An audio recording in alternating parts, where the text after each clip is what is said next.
You have no idea how many. You have no idea what's coming. We smell Christian blood.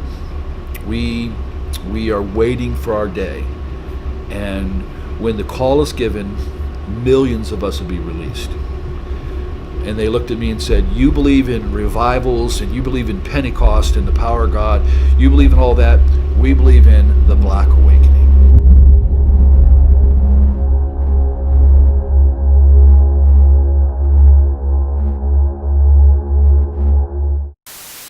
So I look at you or I look here? It's up to you. Okay. So, all right. What is the Black Awakening? It's related to the red horse prophecy in Revelation. It's related to 2 Thessalonians 2 when it says about the day of the Lord, the parousia. That day will not occur until the apocalypse of the Antichrist and the apostasia, the word rebellion or revolt. That's all really defined in the prophecy of the red horse. But here's where the term came from and why I used it purposely. When I started dealing with ritually abused individuals, and then we dealt with military-oriented, highly trained, programmed shooters and assassins inside of them. When we began to deal with them, I dealt with someone from Fort Bragg for quite a while and a few others. We were sitting in a lake, Conneaut Lake. They reached over and ripped open my shirt to see if I was wired, if I was wiring and recording them. And they were the most sophisticated satanic warrior type person. They knew 5-6 languages.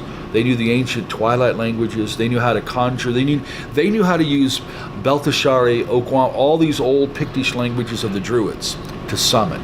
They are the real Luciferian. They've been through many human sacrificial things. So they sat there to tell me some of those things, what they've been involved with, how they sacrifice a human. I'm listening to all this stuff from them. And then they said to me, you have no idea, Russ, how many of us there are out there, how many satanic they use the term chosen ones. You have no idea how many. You have no idea what's coming. We smell Christian blood. We are waiting for our day, and when the call is given, millions of us will be released. And they looked at me and said, you believe in revivals, and you believe in Pentecost and the power of God. You believe in all that.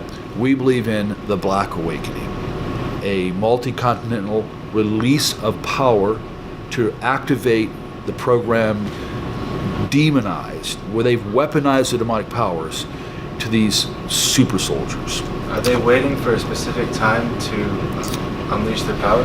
Yeah, they are, because they have to do it at the moment the Antichrist is, like you read in 2 Thessalonians 2, that it's caught the echo, the restrainer is holding back the apocalypse of the Antichrist, the unveiling in his movement. So right now he's held restrained. Soon as he who restrains is removed, soon as that occurs, we have White Horse, the release of the Antichrist. Instantly, we have the release of the red. It says the whole earth. Arene, peace is taken from the whole earth, and all of a sudden, it doesn't give the details, but all of a sudden, on a global scale, people are released to begin to, and the Greek word is svadzo, slaughter, begin to slaughter people. It's used of animal ritual butchery to begin to slaughter individuals. That's exactly how they defined it to me back in the 90s. And we've heard this again and again and again. So that scenario fits the Masonic version of Chaos Before a New Order. It fits Father Meridon from the Cathedral of the Black Goat, his book, The Devil's Bible. It fits that scenario too. So some of the oldest, darkest occultists, the idea of chaos first, a collapsing of everything so that a new order can rise, that's all by design. And we've been given the heads up in prophecy, but all prophecy has boots on the ground. It'll all eventually happen. So I do believe that millions and millions of these trained, programmed, altered, demonized super soldiers, whether we want to say it or not, they believe they're being raised to help bring the Antichrist in. When I was in England just a few months ago, their top guy that deals with SRA, Wilfred Wong, 25 years. So first time I meet him, I pull him aside and I said, listen, you've been doing this 25 years, yeah? I said, you know all about programming and demons, all that? Yes. I said, I looked right at him and I said, Wilfred, why are they here in England? Instantly, he said, they are here to collapse our government. They are here to help bring in and usher in the Antichrist and the New Order. He didn't know. He didn't have it. He already knew. That's true in Germany when we were in Germany, when we went to Wadelsburg Castle. That's true in Poland when we went there. That's true in Switzerland. It's true in Canada. So when we talk about our research in 38 years worldwide, there may be well over 100 million generations of them, and if even half, or even if 10% were intact, like say the United States, remember the shooter in Vegas? Look what he did. Look what that guy did. Okay, notice what would happen if 10,000 of them, or like Colorado Holmes, or like Jared in Arizona. What if 10,000 of them were released in 1 week? That's their plot and plan, and biblical prophecies ahead of that to say here is what is going to happen, and from that a global monetary collapse, and from that's all that chaos is coming. So Revelation 13, a whole new order with the Antichrist can come. Wow. Scary stuff. Yeah. Can be. It's scary for the world. For us, yeah. We know no matter what. Yeah. Bolden with the Holy Spirit. Yeah. So next question. This is a two-part question. First part: does SRA exist, and if so, how prevalent is it in society today? Yeah, satanic ritual abuse, and I could say it this way: it not only exists. Satanic ritual abuse is inseparably connected to multiple personality disorder. All of society knows since the late 70s, and even DSM-3, DSM-4, those are the diagnostic manuals for psychology.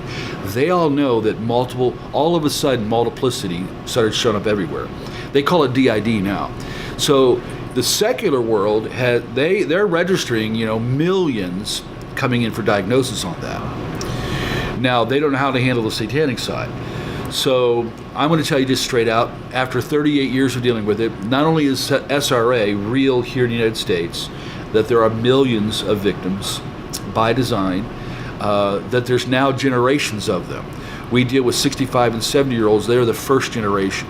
Then we go to 40-year-olds and 20-year-olds. I got 8-year-olds and 12-year-olds we're dealing with. Because if you don't stop this somewhere, they do it to the next generation. That's by design. That's the way it's supposed to be for them.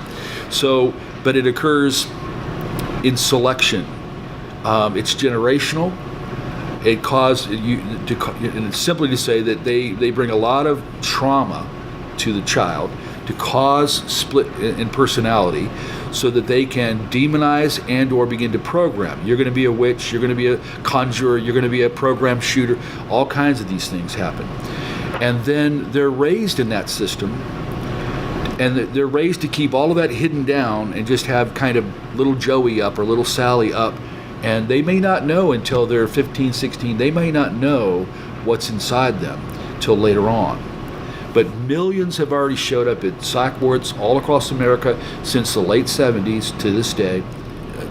We look at a child and automatically we're going to protect them, save them, guard them, whatever it takes. They look at a child, they'd eat it alive, they'd destroy it, they'd torture it. You got to remember, that's their nature. And so if they could show more of their nature to a defenseless child, they love that. That's why some rituals are called demon revels or satanic revels. The younger the child, and here's exactly what dark undergrounders have said to me, the younger the better, and we never kill them right away. We prolong the torture. Why? Because we have to raise the energies, the terror, the fear, and then little by little letting some blood out, because blood is and all that torment. It's like, think in terms of rats and garbage. Smelly old garbage draws the rats. A ritual with all that torture, with all that pain, ultimately prescribed by the demons in the first place, it draws them. And once they begin to open the blood gate, that's what they attach to in the context ritual. Then when a child or a human is killed, that's when the demons are released to the practitioners. So it's all about their unsatiable hatred of God, anything they can do to harm humanity, harm innocence as an attack on God in a sense. There's no question. In their nature, they don't shed a tear. They don't have any mercy. So they'll harm, and they love that as part of the entrance to come into this side. Here's the other side of it. We've been to Canada, Scotland, Geneva, Switzerland, Germany, Poland. They're all over there. We just got back from Scotland, UK, and we met one of the guys there, one of the leaders in the whole nation on the subject, and same issue. It stems from the original Nazis creating a master race. Wherever the Nazis went in the early 50s, rat lines all around the planet, wherever you see them going to escape, then you see the rise of SRA. So we need to rename this. SRA that's the tools to hammer this in and to augment these people and to bring the demonization and to create them. But really it is part of the master race development that started back in the late 30s. And Himmler's goal was to create 200 million of them. That was his stated goal.